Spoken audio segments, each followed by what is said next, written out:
नमस्कार साथियों, आप देख रहे हैं सनी क्रिएटर। मैं हूँ आपका सनी। मैं अभी जनपद प्रयागराज में हूँ, वही प्रयागराज जहाँ पे इस समय छात्राओं का सभी छात्राओं का महा आंदोलन चल रहा है। मेरे पीछे तमाम ये जो तस्वीरें आपको दिखा रहे हैं, ये उत्तर प्रदेश लोक सेवा आयोग प्रयागराज है। यहाँ पे तमाम छात्र लगभग 3 दिन से आज धरना प्रदर्शन कर रहे हैं, क्योंकि इनकी मांगे हैं कि जो 2 शिफ्ट में एग्जाम होगा उसे 1 शिफ्ट करवा जाए, नॉर्मलाइजेशन को कम किया, मतलब नष्ट बंद किया जाए। और तस्वीरें में मैं आपको और भी दिखाऊंगा, आइए थोड़ा सा बातें करते हैं। और जिस प्रकार से आप तस्वीरों में देख सकते हैं, शोरगुल से ये धरना प्रदर्शन जारी है, आप देख सकते हैं तस्वीरों में। और इधर देख सकते हैं आप पिटाई हो रही है, ये तस्वीरों में आप देख सकते हैं किस प्रकार से हो रहा है धरना प्रदर्शन। मेरे इस साइड देखें, इस साइड तमाम छात्र हैं जो जहाँ से धरना प्रदर्शन कर रहे हैं। और इनकी मांग है कि 1 शिफ्ट में एग्जाम किया जाए, 2 शिफ्ट के बजाय 1 शिफ्ट में एग्जाम जाए। क्या कुछ बातें कहना है? एक ही नारा, एक ही डील, नॉर्मलाइजेशन हो कैंसिल, बस और कुछ नहीं। अभी तक 3 दिन बीत चुका है, कोई डील नहीं, कोई बात नहीं, एक ही नारा है हमारा, नॉर्मलाइजेशन कैंसिल होना चाहिए बस।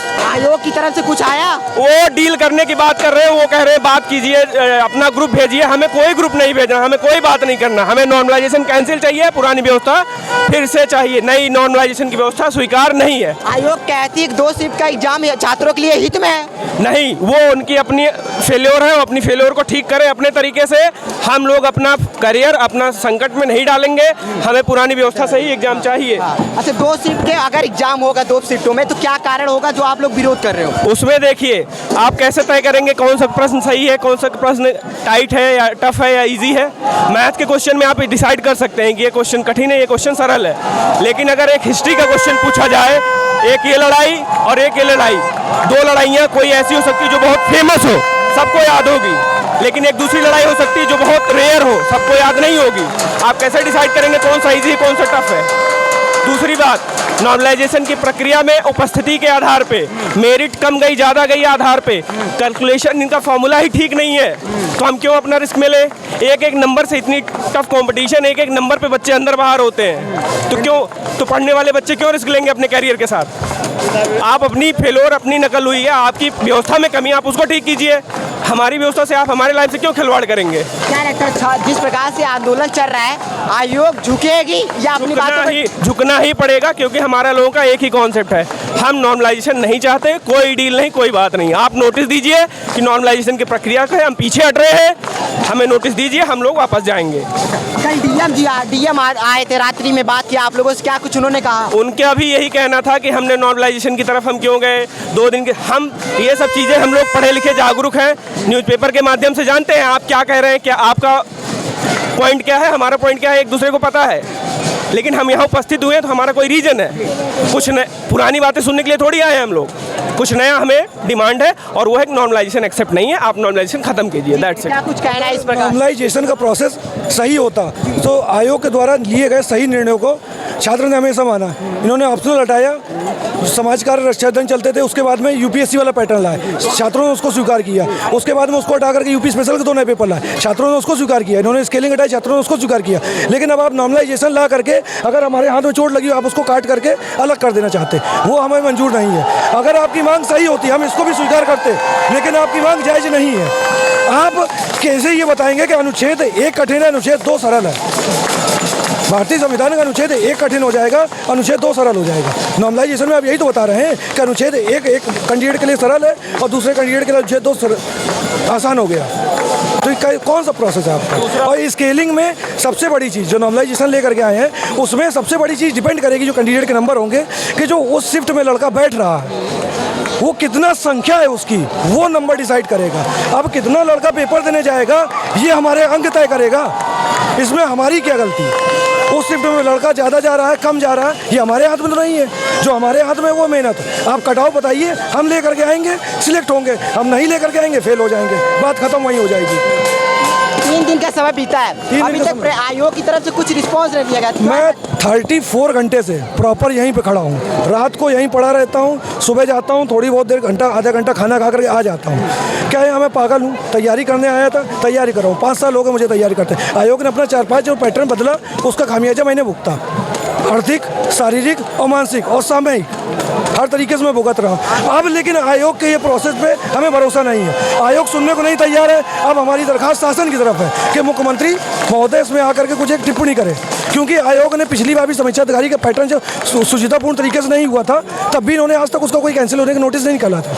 मुख्यमंत्री साहब ने ट्वीट किया था, तब वो पेपर कैंसिल हुआ था जाकर। आपका अगले मंथ में एग्जाम भी होने वाला है इसका, तो आपकी कहीं ना कहीं तैयारियों में भी बाधा पड़ रही हो ही नहीं पा रही है। लड़का कमरे में भी रहेगा तो उसका ध्यान ये लगा रहेगा मेरा दोस्त, मेरे कुछ भाई गए आंदोलन में, क्या हो रहा है क्या नहीं हो रहा, अपडेट ही लेते रहेंगे। आप पढ़ेंगे भी तो आपके पास में कोई निर्धारित तारीख ही नहीं है। आपने 27 अक्टूबर की भी तारीख दी, आपने उसके बाद में कह दिया कि स्थगित कर दी।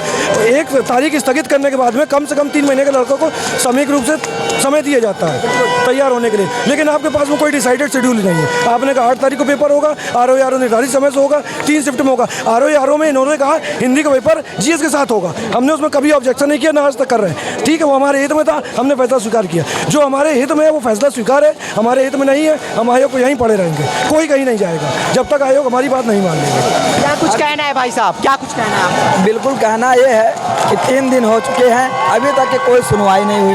अध्यक्ष के कानों तक जू नहीं रह पा रही है। ये हम लोग भूखे प्यासे बच्चे हैं, सुबह शाम यहाँ रहते हैं, रात में भी मच्छर काट रहे हैं। हम लोगों की तैयारियाँ जो थी वो भी ये व्यस्त हो जा रही है, जो कि इतने निकम्मे और निठल्ले आयोग के हैं ये लोग। इनकी मंशा ही नहीं है कि साफ़ सुथरी वैकेंसी हो, अच्छे लोग पढ़े लिखे बच्चे जाएं जो कि ईमानदारी पूर्वक काम करें। इन लोगों का ये है भाई भतीजावाज, हमारा भाई जाए, चचा जाए, दाऊ जाए, नाती पोता जाए, और जो गरीब किसान मजदूर का लड़का है वो जो है अधिकारी न बने, जिससे कि इसी रवैये के चलते हुए आज तक 3 दिन हो चुके हैं, कोई नोटिस जारी हुए, न कुछ आश्वासन दिया गया है, न अध्यक्ष महोदय की हमारी पता चल रही है। संजय श्रीनेत का कोई पता रहता नहीं है कहाँ है कहाँ नहीं है। क्या उम्मीदें बनी है छात्रों के हित में ही फैसला आएगा? आए या ना आए वो तो अब अध्यक्ष महोदय जानेंगे, पर हम लोगों जब तक के न्याय नहीं मिलेगा तो यहाँ से हटने वाले बिल्कुल नहीं हैं। हम लोग चाहे यहाँ प्राण निकल जाएगी तो तभी हटेंगे, और नहीं अन्यथा हटने वाले नहीं हैं। हम और कुछ महिलाओं से बात करते हैं, छात्रों से। क्या कुछ कहना है मैम, जिस प्रकार से आंदोलन चल रहा है? बस अब यहाँ से लेके नोटिस वापस जाएंगे, बस इतना ही कहना है आप लोगों से। 3 दिन से यहीं पे बैठे हम लोग, 3 दिन। अभी तक आयोग की तरफ से नोटिफिकेशन मिला है आप सबको? कोई नोटिफिकेशन नहीं मिला है, कोई नहीं। हर लोग आते हैं और एक ही बात बोल के जाते हैं कि नॉर्मलाइजेशन आपके लिए अच्छा है, हमारे लिए बिल्कुल अच्छा नहीं है नॉर्मलाइजेशन। यहाँ पे जितने तादाद में लड़के उतने तादाद में लड़कियाँ, महिलाओं को भी उतनी तकलीफ होती है, आप देख सकते हैं ना, लेकिन कोई व्यवस्था नहीं है। हम लोग तब भी आके यहाँ पे डटे हुए हैं, और जब तक नोटिस नहीं मिलेगा यहीं डटे रहेंगे। किस लिए विरोध करिए? 2 शिफ्टों में जो एग्जाम होने वाला है, कि ये 2 शिफ्टों की वजह क्या कारण है जो आप लोग विरोध कर रहे हो? नॉर्मलाइजेशन को हटाने के लिए विरोध कर रहे हैं, क्योंकि जो 1 शिफ्ट में होना था एग्ज़ाम, उसको 2 शिफ्ट में किया गया। नॉर्मलाइजेशन का मतलब अगर आपके 2 क्वेश्चन है अलग अलग, ठीक है, कोई भी तराइन का युद्ध हो, पानीपत का युद्ध हो, चाहे मैसूर का युद्ध हो, उसमें आप कोई भी क्वेश्चन इतने अलग अलग हैं कि आप डिफाइन नहीं कर सकते कि कौन सा बड़ा है कौन सा छोटा है। A+B का होल स्क्वायर नहीं है कि आप SSC में जो डाल देते हैं उस पर 4 क्वेश्चन आप लगा देंगे, तो इससे ये हो जाएगा कि हाँ एक सूत्र पे हमने पढ़ाया था, हमने क्वेश्चन दे दिया, आप सॉल्व कर लें। ये पैरामीटर बहुत ऊपर नीचे का है, तो इस वजह से इसको हटाने के लिए नॉर्मलाइजेशन को हम लोग यहाँ पे विरोध कर रहे हैं। 3 दिन से आप लोग यहाँ पे उपस्थित हो, अभी आगे कब तक जारी रहेगा? जब तक नोटिस नहीं मिलेगा यहीं खड़े रहेंगे, यहीं डटे रहेंगे। हमारे साथ तमाम छात्र थे और छात्राएं भी थे, और तमाम क्या सर क्या कहना है इस बार के, क्या लगता है? क्या पूछ रहे हैं? जिस प्रकार से धरना चल रहा है, क्या वजह है 2 शिफ्टों में का विरोध हो रहा है आप लोगों को? जो 2 शिफ्टों में एग्जाम होगा उसका विरोध किस लिए होगा? 2 शिफ्टों में एग्जाम होने का विरोध ये हो रहा है कि जैसे मान लीजिए पहले शिफ्ट में पेपर कठिन आ गया और दूसरे शिफ्ट में पेपर मान लीजिए ईजी आ गया, तो नॉर्मलाइजेशन में क्या होता है कि ईजी वालों को नंबर बढ़ा दिया जाता है, कठिन वालों का नंबर नहीं बढ़ाया जाता है। अच्छा, इसमें शो अप नहीं होता है किसका कितना नंबर बढ़ा दिया गया है, इसमें धांधली के ज़्यादा चांसेज रहते हैं। तो यही नहीं, मतलब यही सिचुएशन है कि इसीलिए इतना ज़्यादा धरना दिया जा रहा है। हाँ, यही बात है। हम और भी लोगों से बात करते हैं। हमारे साथ एक छात्रा हैं, उनसे बात करते हैं।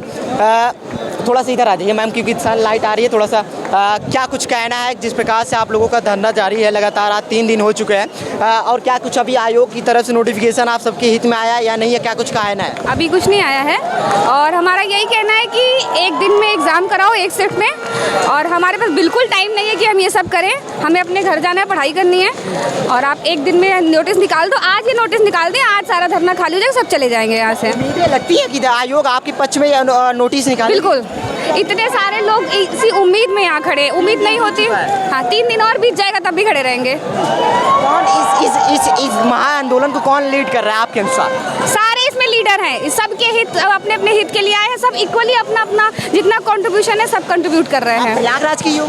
जी नहीं, मैं वाराणसी से आई हूँ। वाराणसी से आई? जी। यहाँ पे जितने भी छात्र उपस्थित हैं प्रयागराज के ही हैं और भी अदर स्टेट से भी आए हैं, बहुत सारे अलग अलग सिटीज़ से आए हैं, दिल्ली से हैं, लखनऊ से, जो एग्ज़ाम दे रहा है, जिसको भी लग रहा है नॉर्मलाइजेशन गलत है, वो सब आए हैं यहाँ पे। अभी हमारे साथ वही आंदोलन के सभी छात्र छात्राएं भी थी, और तमाम आप देख सकते, एक बार तस्वीरों में दिखा दीजिएगा, ये हुजूम जो देख रहे हैं ये तो उन सभी छात्राओं की है जो तैयारी करके आने वाले समय में अधिकारी बनेंगे। और उन्हीं जो आज कल स्टार्ट में मैं बता दूं आपको, पहले दिन यहाँ पे पुलिस प्रशासन ने छात्राओं के ऊपर लाठीचार्ज भी कर दिया था, लेकिन आज पूरे 3 दिन का समय बीत चुका है, अभी तक ना ही आयोग की तरफ से कोई नोटिफिकेशन मिला है, ना ही इन लोगों की कोई ऐसी मतलब अभी कोई आश्वासन दिया कि आपका जो आयोग का फैसला होगा वो छात्रों के हित में आएगा। अभी तक ऐसी कोई नोटिफिकेशन नहीं मिली है। फिलहाल आप क्या सोचते हैं कमेंट बॉक्स में जरूर बताइएगा। मैं आपका सनी, जनपद प्रयागराज से, धन्यवाद। बहुत बहुत